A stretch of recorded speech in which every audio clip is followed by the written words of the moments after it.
Hello, we are taking a look at our dual triangle deck profile here. Very interesting to see these ratios. Link the least supported and yet the summoning mechanic that I found myself most gravitating towards, at least for this set, or this tournament in particular, and I think you'll see why. The match history was very, very, very solid. We basically just went on a massive tear. Did lose, unfortunately, the XCs. They're on a mount. Cards are pretty wild. But besides those strong contenders, we did a very nice performance here. So I feel like it's worth showing off this Dragon Link deck profile. Yes, we've got some Dragon Link. It's quite good, I will say. You are essentially playing a form of Bystial control, but there are so many unique plays to this deck.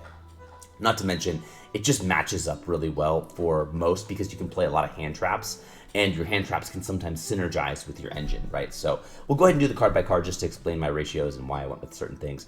The Triple Veiler is nice because it's not a once per turn. It's also a light, which is very important for both the Chaos Dragons, but also for Chaos Space.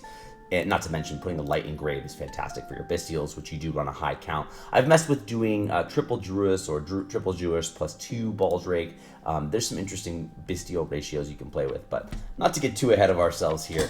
We are then on the triple black metal. This is probably the premier normal summon. That and Safer, I would say, are your two best ones. This one gets into your Red MD, and when you start looping Red MD and reborning it, having that reborn more dragons, the advantage train just completely takes off. Triple Ash, because why not? Important to have some overall good coverage depending on what you're going up against. This was not, I will say, throughout my run here, the most impactful hand trap. So this is, I would say, optional. I just like putting Ash in most of my decks. Then we went for the 2 White Dragon and the 2 Black Dragon here. This is just nice because you do have enough lights that the Black Dragons come up as well if they're in your hand, and being able to search for multiples means that once you go through the whole end, play where you search around the bend, you go white into black and then black search white. The searching of those then means if you're using your Chaos Space engrave, you're digging for a fresh draw. That's not like resetting these guys. You're thinning your deck by 1 to make sure that you get them all out of your deck, and then you get your free Chaos Space draw if you're playing that too. So these were some really nice. I don't think you necessarily need to bump these up to 3, but you could. That's worth considering for sure. We went for a very minimal rocket package here, and I think this is more than enough because you have so many ways to access them with triple quick launch, and being able to play your Abso router. You're seeing these almost every game, so there's no concern about having a lower count here, and I don't think you need triple Tracer. Unfortunately, the Dark Lock is a little bit of a bummer when you're trying to set up your Seals play turn 1. So, I think playing a small package here is more than sufficient.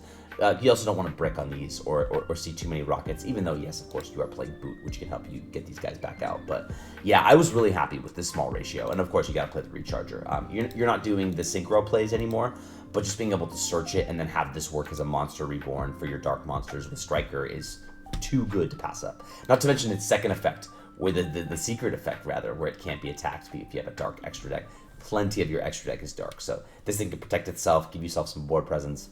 Very solid card overall. No need to play more than 1 though. Then on the triple Safer, not too much to say about this because obviously this is getting you into either your Chaos Dragons or you're getting into your Bystials.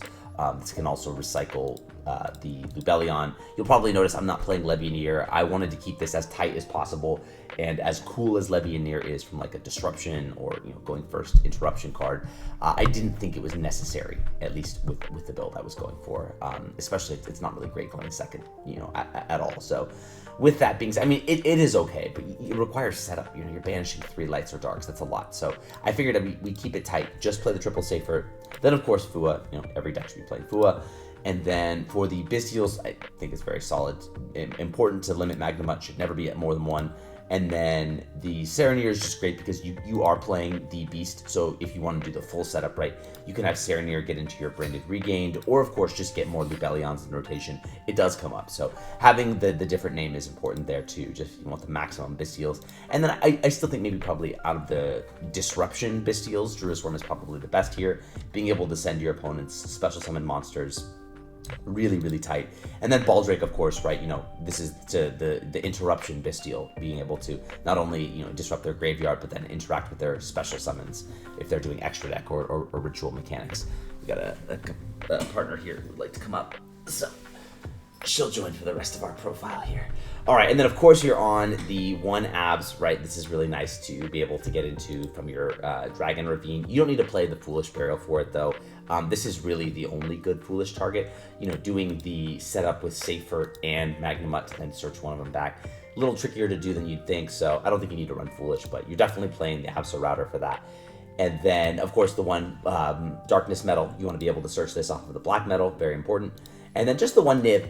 I think this is a pretty impactful hand trap if you're going up against the XYZ deck in particular on a mod, right? Otherwise, it doesn't always come up, so I just like playing at 1, especially with the Charmy, right? If somebody wants to take the Charmy challenge, then you have you can get into your Nib maybe. Double Talents, again, this is a little bit flexible of a spot. I liked having Talents, being able to rip my opponent's hand when I already had combo, to be able to make a Seals or something was really solid. Getting that knowledge, pretty busted. So being able to play this at 2 or maybe even 3 if you're feeling, like there's enough hand traps in the format to be able to do that. And then, having triple Chaos Space, this is so nice. It was so sad when they limited this in the TCG and maybe even the Master Duel too. I can't remember, but yeah, it's just such a great card. Getting you into your small Chaos baby dragons or being able to get into Lulubellion, all of that's really, really nice. So having this at 3 is just so good. Being able to put back your extra deck monsters, or of course Lubellion, or your Chaos dragons. This is just a fantastic card. So being able to see this at 3 means you've got 6 copies of the Lubellion, and then you have 3 more copies of these Chaos Dragons, which is just so cool. And most of your deck is light and dark, so it really pairs well with the Chaos Space. That's where the Veilers really come in clutch, and having a high Bystial count is nice as well. Then, of course, we get your 1-ofs, right? The 1 Ravine, gotta play it. Here we are playing the Romulus here, and then we do have the Boot Sector, of course. That's just such a nice, if nothing else, like a discard for a Ravine. But at best, you're using it to get more summons and further extend with your dragons.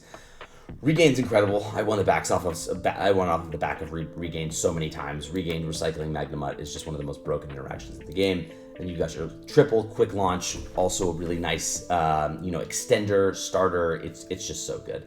On its own, not fantastic, right? The rockets by themselves don't do too much, but one of the best extenders in the deck, of course, while you're maxing out on it. And then we at last have our branded Beast. 1 more point of disruption, having it be a trap-based disruption is nice too. Not to mention, yes, it is a trap, but you have access to placing this, I believe, from your deck. Okay, so if you hard draw it, you're kind of hosed, but you do have access to it going second. It is a play. You can place this off of the Lubellion and get some plays going there, which is quite nice. Okay, then moving on to the extra deck, right? You have a little bit of flexibility here too. I'll say the must-haves. You definitely have to play at least 1 Pisty. You could max out on Striker. I think I would consider that doing this again.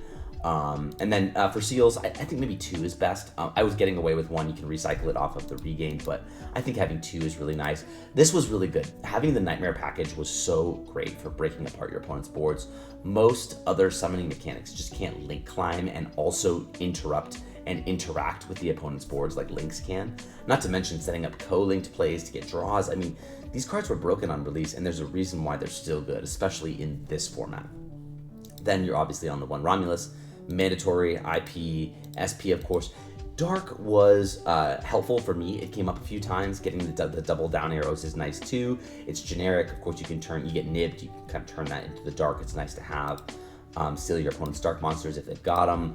Triple Burst you got to play because it's not just good for link climbing. It does have that secret effect where the damage step, people don't really think about that one. And then of course you can just have this for the arrows too, if nothing else. You got a little piercing as well, which is nice.